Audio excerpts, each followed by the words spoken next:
कलाम मुक़द्दस से हमारे लिए आज की तिलावत तस्निया शरा की किताब 8वें बाब की 2 से 3 आयत और 14वीं से 16वीं आयत तक।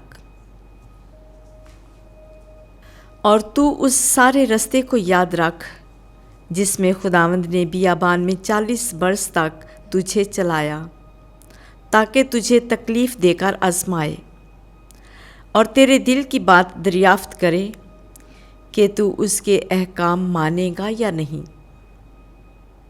बस उसने तुझे तकलीफ़ दी और तुझे भूखा रखा और तुझे वो मन खिलाया जिसे ना तू जानता था और ना तेरे बाप दादा जानते थे, ताकि तुझे सिखाए कि इंसान सिर्फ रोटी ही से नहीं जीता, बल्कि हर एक कलमे से जो खुदा के मुंह से निकलता है इंसान जीता है।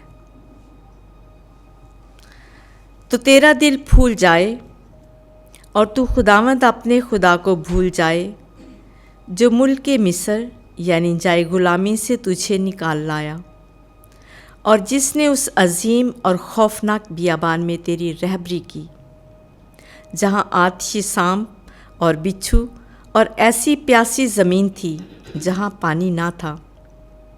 वहाँ उसने तेरे लिए सख्त चट्टान से पानी निकाला, और उसने बियाबान में तुझे मन खिलाया जिससे तेरे बाप दादा नावाकिफ़ थे, ताकि तुझे तकलीफ़ देने और तेरा इम्तहान करने के बाद आखिरकार तेरे साथ भलाई करे। पाक कलाम के पढ़े और सुने जाने पर खुदा की बरकत हो। खुदा का शुक्र हो।